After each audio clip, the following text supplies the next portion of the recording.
네, 여러분 집에서 잘 지내고 있습니까? 진짜 이 코로나가 끝나고 이제 내일 되면 개학을 했어야 되는데 선생님이 거기에 맞게 강의를 다 제작을 해놨었거든요. 근데 좀 문제가 생겨서 잠시만요.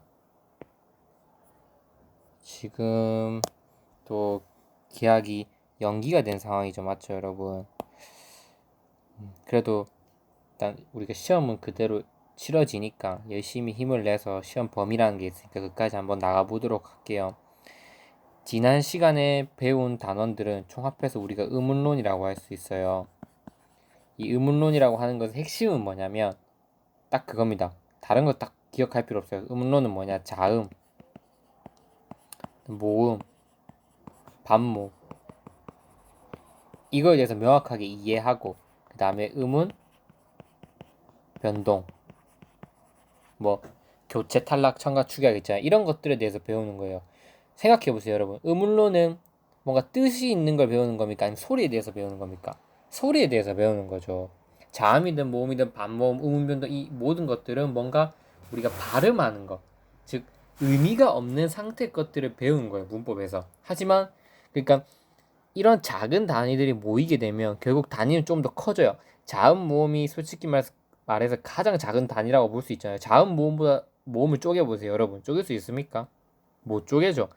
우리나라 언어를 쪼갠다고 했을 때, 그러니까 가장 작은 단위로 점차 들어간다고 했을 때, 가장 우리가 기초적인, 가장 어떤 원초적인 단위인 자음, 모음, 반모음, 즉 의미는 없는 것들에 대해서 배웠습니다. 하지만 자음, 모음, 반모음들이 합쳐지게 되면 결국 단위가 커지면 커질수록 이것들은 뭘 가지게 되냐면 의미를 가지게 됩니다. 의미.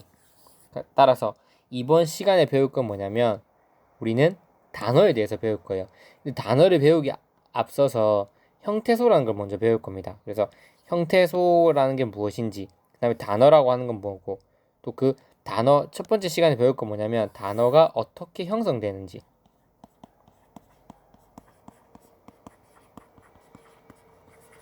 단어가 도대체 어떻게 형성되는지에 대해서 배울 거고, 두 번째 시간에는 뭘 배울 거냐면 이 단어들을 어떻게 분류하는지에 대해서 배울 겁니다. 예를 들면 여러분도 있잖아요. 우리 이제 남자와 여자가 있잖아요, 맞죠? 결국 남자 여자 사람이잖아요, 맞죠? 사람을 이렇게 구분 지은 거죠, 남자랑 여자랑. 남자 여자 또 어떻게 구분 지을 수 있어요? 특징에 따라서, 나이에 따라서 구분 지어 봅시다. 10대, 20대, 30대 이렇게 구분 지을 수 있잖아요. 여자도 마찬가지로 10대, 20대, 30대 이렇게. 우리 인간이라고 하는 것은 뭔가 이렇게 다 범주화 시키는 걸 좋아합니다. 범주화라고 하는 건 뭐냐면 공통된 속성으로 묶는 거예요. 남자라고 하는 사람이 쭉 세상에 흩어져 있는데 그것을 10대라는 공통적 속성으로 묶고 20대는 묶고 30대는 묶는 겁니다. 필요에 따라서. 아니면 필요에 따라서 10대, 20대, 30대로 했지만 또 뭐에 따라서 묶을 수도 있을까요? 뭐 머리가 긴 남자, 머리가 짧은 남자 이렇게 묶을 수 있겠죠. 마찬가지예요. 이 품사라고 하는 건 뭐냐면 우리가 맨날 품사 하잖아요. 그건 뭘 의미하냐면 이 세상에는 이렇게 무수히 많은 단어들이 있어요. 존재하잖아요. 맞죠? 그 단어를 공통된 속성끼리 묶는 거예요. 얘네는 공통된 속성을 가지고 있어. 뭔가 이름을 나타내니까 이게 명사라고, 나중에 배우면 명사라고 할 거야. 근데 우리 단어를 이 공통된 속성으로 묶었어. 얘네들은 뭐냐면 동작을 나타내는 뜻을 가지고 있는 단어들인 거야. 그래서 얘는 동사라 그래요. 동작. 얘네들 묶었어. 묶으니까 뭐냐면 성질이나 상태를 나타내는 거야. 뭐 착하다 이런 거 있잖아요. 착하다, 예쁘다 이런 거는 동작이라고 하는 거랑은 좀 다르잖아요. 이해되시죠? 그러니까 그 무수히 많은 단어들을 학자들이 공통된 속성을 일단 기준을 잡은 다음에 묶은 거예요. 그 묶은 걸 여러분들이 그냥 배우는 것뿐이 어렵지 않아요. 그래서 일단 단어보다 조금 더 작은 단위인 형태소에 대해서 먼저 배웠고, 형태소는 어려울 수 있죠. 근데 솔직히 단어도 어렵습니다. 여러분 일상적으로 단어라는 용어를 많이 사용하는데 영어 단어 외우는데 이렇게 하잖아요. 근데 단어의 정의에 대해서 물어보면 대답할 수 있는 사람 한 명도 없을걸요. 여러분 단어가 뭡니까? 정의를 내려보세요. 우린 모르고 그냥 사용합니다. 그냥 뭔가 의미의 의미의 어떤 짧은 단위요 뭐 이렇게 얘기하는 사람들이 많죠. 그래서 우리가 단어라고 하는 정의가 뭐고, 근데 그 단어를 정의를 배우기 앞서 형태소라고 하는 정의는 무엇인지에 대해서 먼저 배우고, 그리고 단어가 어떻게 만들어지는지에 대해서 배운 다음에 그 다음에 뭘 배우냐면 그 단어의 공통된 속성끼리 묶은 품사라고 하는 거, 품사라고 하는 거에 대해서 배우면 우리가 문법을 어느 정도 반 정도 배워야 됩니다. 그럼 그 다음 시간에 쌤하고 배울 건 뭐겠어요? 이것들이 끝나면, 그렇죠, 그 다음에 문장에 대해서 배우는 겁니다. 단어와 단어가 만나서 문장이 되니까 그 문장의 우리나라만 가지고 있는 어떤 문장의 특성, 그런 것들에 대해서 배우는 걸 통사론이라고 합니다. 그렇죠? 이런 거를 형태론이라고 하고. 그래서 오늘은 간단하게 형태소에 대해서 한번 같이 공부를 해보도록 할게요. 자, 봅시다. 형태소의 정의는 뭐냐? 뜻을 가진 가장 최소의 단위입니다. 여러분, 뜻을 가진 가장 최소의 단위는 뭐다? 단어라고 하면 안 돼. 앞으로 이제 알겠죠? 뜻을 가진 가장 최소의 단위는 형태소라고 하는 거다. 이해되죠? 이게 제일 중요해요. 뜻을 가진 가장 최소의 단위다. 항상 모든 게 정의가 중요하잖아요. 음문의 정의는 뭐였어요? 단어의 뜻을 구별해주는 최소의 단위였죠. 근데 형태소는 뭐다? 뜻을 가진 최소의 단위다. 형태소보다 더 작은 단위는 뜻을 가질 수 있다 없다? 없다. 자음과 모음은 뜻을 가지고 있다 없다? 안 가지고 있다. 그냥 소리만 나타낼 뿐이다. 뜻을 가진 가장 최소의 단위는 뭐다? 형태소다. 예를 들어 볼게요, 여러분. 구름. 이 구름이라고 하는 거 뜻을 가지고 있습니까? 안 가지고 있습니까? 가지고 있죠. 그러면 가지고 있는데 그럼 형태소예요. 근데 형태소이자 단어예요. 하나의 형태소로 이루어진 단어예요. 즉 구름은 뭐다? 하나의 형태소로 이루어진 뭐다? 형태소로 이루어진 뭐다? 단어이다. 즉 그렇기 때문에 단어이기도 하면서 형태소이기도 한 거죠. 이해되죠? 그러니까 하나 형태소로 이루어지면 그 형태소 자체가 단어가 되니까 형태소랑 단어라는 개념이 혼용해서 쓸 수 있는 거예요. 근데 단어라고 하는 거는 반드시 형태소 한 개로만 구성되는 거 아니에요. 이해되죠? 형태소가 두 개 모여서 단어가 될 수도 있어요. 예를 들면 물고기. 물에 사는 고기를 해서 합쳐서 물고기라고 그러죠. 이거는 물이라는 것과 고기라는 두 개의 형태소들이 모여서 하나의 단어를 이루게 된 거예요. 이해되시죠? 근데 보세요, 여러분. 자, 구름이라고 하는 건 실질적 의미를 가지고 있는데, 쌤, 근데 구랑 름이랑 나눌 수 있잖아요. 맞아, 나눌 수 있어요, 여러분. 근데 구랑 름을 나누게 되면 구름이라는 그 의미를 가질 수 있습니까? 안 가집니까? 가질 수 없는 거죠. 구름이라고 하는 거는 이 구름이라고 하는 이 두 개가 합쳐져야 뜻을 가진 거죠. 이걸 쪼갰을 때, 쪼갤 수는 있지만 쪼갰을 때 그 의미를 상실하게 되잖아요. 맞죠? 그러니까 뜻을 가진 가장 최소의 단위가 뭐다? 형태소이다. 예를 들면 물도 마찬가지예요. 물. 마시는 물이잖아요. 쪼갤 수 있죠. 어떻게 쪼갭니까? 미음, 우, 리을로 소리를 쪼갤 수 있잖아요. 근데 미음, 우, 리을이 각각 의미를 가지고 있습니까? 안 가지고 있다는 거예요. 이 물을 더 이상 쪼개면 의미를 잃어버린다는 거예요. 쪼갤 수는 있지만. 이해되시죠? 그래서 뜻을 가진 가장 최소의 단위를 뭐로 정의한다? 형태소로 정의한다. 이거 꼭 기억해 주시기 바랍니다. 이해되죠? 근데 우리가 이 의미라고 하는 거에도 두 개로 나눌 수 있어요. 실질적인 의미랑 그 다음에 형식적인 의미로 나누어 볼 수 있어요. 실질적인 의미랑 형식적인 의미는 무슨 차이가 있냐면, 솔직히 말해서 이걸 딱 잘라서 얘기할 수는 없지만, 딱 잘라서 이야기할 수는 없지만, 실질적이라고 하는 거는 실제로 존재하는 그런 의미를 가진다는 의미에서 실질적 의미를 가진다고 볼 수 있어요.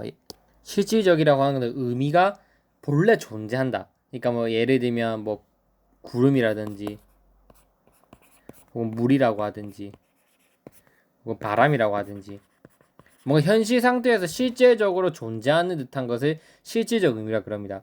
물론 이 실질과 형식을 나누는 건 애매한 건 맞아요. 하지만 이렇게 얘기하면 확실히 좀 느낌이 달라요. 형식적 의미는 뭐냐면 뭐 예를 들면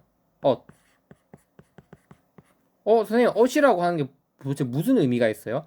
구름, 물, 바람과는 다르지만 반드시 무언가 형식적인 의미를 가지고 있다. 이건 뭐냐면 과거 시제라고 하는 과거 시제를 나타내주는 의미를 가지고 있다고 해서 이런 것들이 형식적 의미를 가졌다고 보는 거예요. 예를 들면 보세요. 나는 밥을 먹는 다 해서 느는 현재 시제를 나타내 주는 거예요. 나는 밥을 다 해서 엇은 뭐다? 과거 시제를 나타내 준다는 거예요. 이해됩니까, 여러분? 먹이라고 하는 거는 동작이잖아요. 실제로 존재하는 동작이잖아요. 그래서 무언가를 입에 넣는 행위잖아요. 맞죠? 뭐 소화를 시키기 위해서 넣는 행위죠. 먹은 실질적 의미를 가지고 있어요. 맞잖아요. 근데 이 ot은 먹에 비해서는 무슨 의미인지 여러분들이 파악하기 힘들지만 이 ot이라고 하는 거는 반드시 뜻을 가지고 있긴 가지고 있어요. 하지만 뭔가 먹다라는지 혹은 물이라든지 이런 것 같이 뭔가 구체적이고 실제로 존재한 듯한 느낌의 의미를 가지진 않아요. 그래서 예를 들면 ot은 뭐다? 대신에 과거 의미를 가지고 있다. 어쨌든 의미를 가지고 있잖아요. 과거를 나타내는 의미를 가지고 있잖아요. 그럼 다는 어떨까? 다도 의미가 있을까 없을까? 있어요. 무슨 의미가 있냐면 평서로 평서문의 의미를 가지고 있어요. 뭔 뜻이냐면 이 문장이 평서문의 형태로 끝날 수 있도록 하는 의미를 가지고 있는 거예요. 예를 들면 예를 들면 먹었는데 해보세요. 이건 뭐예요? 연결의 의미를 가지고 있어요. 맞죠? 이거는 평서문으로 문장을 종결해주는 의미를 가지고 있어요. 끝을 내주잖아요. 맞죠? 이렇게 뭘 종결, 끝을 내준다는 의미, 과거 시제를 나타낸다는 의미 이런 것들도 실제적으로 뜻을 가지고 있는 걸로 보는 거예요. 이해되죠? 하지만 그 의미가 실질적이진 못하고 뭔가 문법적인 어떤 문법적인 기능을 더해주는 의미에 가깝기 때문에 형식적 의미를 가지고 있다고 보는 거예요. 예를 들면 또 이것도 있을 수 있죠. 봐봐. 나는 집에 간다. 보세요. 집이라고 하는 건 실질적 의미 가지고 있어요, 안 가지고 있어요? 가지고 있죠. 우리가 거주하는 공간이잖아요. 간다에서 이 가라고 하는 거 있잖아요. 간다에서 가. 우리 분석을 이제 앞으로 다 해야 됩니다. 가라고 하는 건 실질적 의미를 가지고 있어, 안 가지고 있어요? 가다 할 때 가지고 있죠. 동작 움직이는 거죠. 두 발로 움직이는 거 가다. 니은다는 뭐냐? 니은은 현재 시제. 다는 뭐 평소로 전결해주는 의미. 애는 또 실질적 의미가 있을까 없을까? 실질적 의미는 없어요. 애는. 하지만 형식적 의미는 가지고 있어요. 어떤 의미를 가지고 있을까? 목적지. 나는 집에 간다. 근데 나는 뭐 예를 들면 예를 들면 집에서 출발한다. 이렇게 문장을 쓸 수도 있잖아요. 맞죠? 출발한다.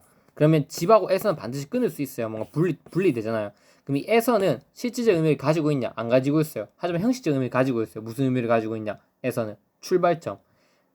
앞에 있는 곳에 출발점. 집에서 출발한다 해서 출발점. 나는 집에서 출발했다. 그러니까 어디서 출발했는지 나타내는 출발점. 지점의 의미를 가지죠. 집에서니까. 그래서 이렇게 여러분들이 이제 이런 문법을 배우게 되면 우리나라 이 단어를 보는 시각을 넓혀야 됩니다. 그 전까지는 그냥 글을 읽는데 그쳤다면 이제부터는 이런 뜻의 실질적 의미를 가지는가 이건 형식적 의미를 가지는가? 이건 형식적 의미를 가진다면 어떤 문법적 의미를 가지는가 이런 것들을 고민해보는 시간이 바로 이 형태소에 대해서 배우는 거예요. 솔직히 좀 어려울 수 있어요. 처음 하면. 근데 뭐든지 처음 하면 어려운 건 맞아요, 여러분. 맞아요. 어려울 수는 있지만 여러분 그래도 선생님하고 같이 하다 보면 충분히 이런 것들을 잘 파악해낼 수 있는 능력을 기를 수 있어요. 진짜 뭐 예를 들면 여러분들 아무 문장 불러보세요. 뭐 예를 들면 나는 학교에 가고 싶다. 이거 문장이죠. 문장에서 우리 이제 형태소에 대해 배우는 거예요. 나 실질적 의미를 가지죠. 나라고 하는 건 실질적 의미를 가집니다. 나라고 하는 걸 지칭하는 이게 하나의 형태소가 될 수 있죠. 느는 가지죠. 느는 이런 거 어떤 의미를 가지냐면 나는 학교에 가고 싶다. 근데 친구는 안 가고 싶다. 나는 학교에 가고 싶지만 내 친구는 안 가고 싶다. 이렇게 말할 수 있잖아요. 맞죠? 다른 사람들은 모르겠는데 나는 가고 싶다. 무슨 의미가 있어요? 배제 의미를 가지고 있죠. 배제. 근데 배제지만 적극적으로 배제하지 않아. 소극적으로 배제하는 거야. 적극적으로 배제하면 뭐야? 나만 학교에 가고 싶다. 근데 나는 학교에 가고 싶다는데 나는 가고 싶은데 다른 애들 솔직히 모르겠어. 근데 배제시킨 건 맞아. 소극적 배제. 이해되죠? 이렇게 어떤 우리 구체적으로 존재하는 거 학교라는 건 당연히 의미가 있는 거 알겠지. 이런 것들은 초등학생은 다 파악하잖아. 근데 이제 이런 것들도 의미를 가지고 있다는 이제 여러분들이 그 문법적 그 시야를 넓혀줘야 됩니다. 학교 애는 뭐야? 어디야? 장소겠지. 장소. 어디? 앞에 뭐 학교에 가고 싶다. 앞에 것에 대해서 장소임을 나타내주는 어떤 의미를 가진다. 가는 뭐야? 가다라는 의미를 가지고 있죠. 이때 쉽다는 희망을 나타내는 거죠. 고는 연결해주는 거죠. 이렇게 우리가 문법을 하나하나 이렇게 분석하면서 그 실질적 의미를 가지는지 형식적 의미를 가지는지에 대해서 한번 잘 생각해 볼 필요가 있습니다. 이해되죠? 그래서 그거에 따라서 나누는 게 뭐다? 바로 실질 형태소와 형식 형태소다. 보세요. 구름, 비 내리는 비, 먹다 가다. 먹이랑 가는 왜 익셈 끊어져 있나요? 이 먹이라고 하는 거는 다만 붙일 수 있는 게 아니고 먹어라, 먹다, 먹고 다양하게 붙일 수 있잖아요. 끊을 수 있어요. 앞에 거는 떼고 보는 거예요. 먹이라고 하는 거 혹은 가다 할 때 가라고 하는 거 그건 다 실질적 의미를 가지고 있어요. 근데 아까 말했지만 에서, 다 이런 것들은 의미를 아예 안 가지고 있진 않다. 왜? 이 다라고 하는 거는 종결의 의미를 가지고 있으며 엇은 과거 시제의 의미, 에서는 집에서 출발했다. 출발점 의미. 난 어디에 도착했다. 도착점의 의미. 이렇게 무언가 형식적인 의미를 가지고 있다. 그래서 형태소도 이렇게 의미의 실질성에 따라서 실질 형태소와 형식 형태소로 나눌 수 있다. 이게 핵심 포인트입니다. 알겠죠? 그 두 번째. 자립 형태소, 의존 형태소로 또 나눌 수 있다. 어렵지 않아. 자립은 말 그대로 뭐겠어? 홀로 쓰일 수 있다는 거야. 의존은 뭐겠어? 홀로 못 쓰인다는 거지. 봐봐. 야, 너네 봐봐. 이거 홀로 쓸 수 있어 없어? 못 쓰이지. 반드시 어미가 반드시 붙어야 되잖아. 다를 붙이던지, 아니면 어라를 붙이던지, 아니면 고를 붙이던지 붙어야 쓰일 거 아니야. 이지. 먹이라고 하는 거는 실질적 의미를 가지고 있어 없어? 가지고 있지. 실질적 의미를 입에 넣는 행위라는 거. 하지만 실질적 의미를 가지지만 자립한다 안 한다? 자립은 아니라는 거지. 실질적 의미를 가진다고 다 자립하는 거 아니야. 알겠지? 실질적 의미를 가지면 자립할 수도 있고 안 할 수도 있어. 왜냐면 먹이라고 하는 건 실질적 의미를 가지지만 홀로 이거 못 쓰이잖아. 이렇게 반드시 뭐가 붙어야 돼. 다든지 고든지 이런 요소들이 붙어야 쓰이잖아. 그래서 반드시 다른 형태소랑 결합해야만 쓰일 수 있냐, 아니면 다른 형태소랑 결합 안 하고 홀로 쓰일 수 있냐, 그거에 따라서 자립 형태소와 의존 형태소를 나눌 수 있다는 거죠. 어렵지 않죠? 자, 비 그냥 쓸 수 있잖아. 다른 게 뭔가 무조건 붙어야 돼? 구름 뭔가 붙어야 쓸 수 있죠? 아니잖아. 근데 봐봐. 에서 나는 봐봐. 나는 갔다. 이렇게 홀로 쓰는 거 봤어? 못 봤지? 나는 집 갔다. 이렇게 써 안 써? 쓰지. 집이라고 홀로 쓸 수 있잖아. 지금 비 내린다. 야, 비 내린다. 써 안 써? 홀로 쓰이잖아. 근데 봐봐. 여러분들 보세요. 나는 갔다. 라는 거 홀로 쓰여? 에서 이런 거 홀로 쓰여? 홀로 못 쓰이잖아. 맞죠? 그래서 이런 것들은 보세요. 자, 여기서 여러분들이 이제 똑똑하면 뭘 파악해야 되냐면 에랑 에서 같은 경우에는 의미도 형식적이고 형식적 의미를 가지면서 의존 형태소이다. 이걸 파악해야 돼요. 근데 먹이랑 가는 뭐다? 의미는 실질적이지만 쓰임새는 의존이다. 이런 걸 바로 파악할 수 있어야 돼요. 비와 구름은 뭐다? 실질적 의미를 가지면서 바로 자립할 수 있는 것들이다. 그래서 여러분들이 이런 것들을 분석해낼 수 있는 능력을 반드시 길러야 됩니다. 이 페이지 안에서는. 알겠죠? 물론 많은 걸 하지 않겠어요. 오늘 딱 배우는 거 이거 한 가지만 기억하세요. 형태소는 뭐다? 뜻을 가진 가장 최소의 단위이다. 형태소보다 더 작은 단위는 없다. 뜻을 가지는 것 중에서. 선생님, 예를 들어 봐봐. 나는 집에 가다. 그럼 이 가다는 몇 개 형태소로 이루어진 거야? 2개 형태소로 이루어진 거지 이제. 쌤, 가다 이거 한 개 형태소 아닌가요? 그렇게 하면 이제 너네 안 된다는 거야. 선생님, 먹다는 이거 한 개 형태소에 2개 형태소. 형태소는 2개야.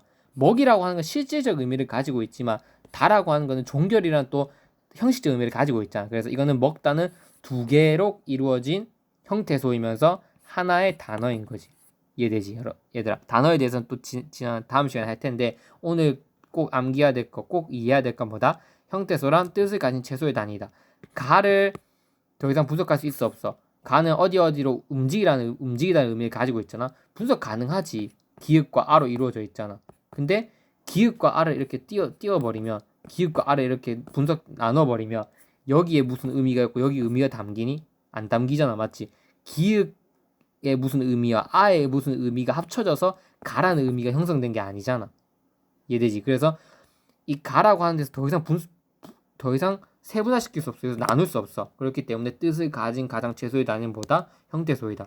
그리고 이 형태소는 기준에 따라서 의미가 실질적이냐 형식적이냐에 따라서 실질 형태소, 형식 형태소로 나눌 수 있고, 또 그게 홀로 다른 형태소랑 결합해서만 쓰이냐 아니면 다른 형태소랑 결합하지 않고 홀로 쓰일 수 있냐에 따라서 자립 형태소와 의존 형태소로 나눌 수 있다. 반드시 시험에 나오니까 잘 기억해 두기 바랍니다. 여러분, 이해되죠? 다음 시간에는 좀 더 깊이 들어가서 이제 이 형태에서 단어라고 하는 건 뭐냐면 하나 이상의 형태소로 이루어진 게 단어입니다, 여러분. 이해되죠? 하나 이상의 형태소로 이루어지면서 뭐 어떤 특징을 가진 게 단어인데, 그러니까 단어가 단위가 크니 형태소가 크니 단어가 훨씬 크지. 같을 수도 있어. 왜냐면 하나 형태소로 이루어질 수도 있지만, 하지만 단어는 형태소 최소 한 개고 최대 몇 개 이상씩으로 이루어질 수 있으니까 그 더 큰 단위보다 단어다. 형태소가 이루어지면 뭐가 된다? 단어가 된다. 그래서 이렇게 가는 거야. 자음 모음이 이루어지면 모음이 합쳐지면 뭐가 돼? 형태소가 되고, 뜻을 가지게 되면 형태소가 또 모이면 뭐가 돼? 단어가 되고, 단어가 모이면 뭐가 돼? 문장이 되고, 이렇게 나가는 거야. 이해되죠? 그래서 그 다음 시간은 뭐에 대해서 배운다? 단어에 대해서 한번 배워보도록 하겠습니다.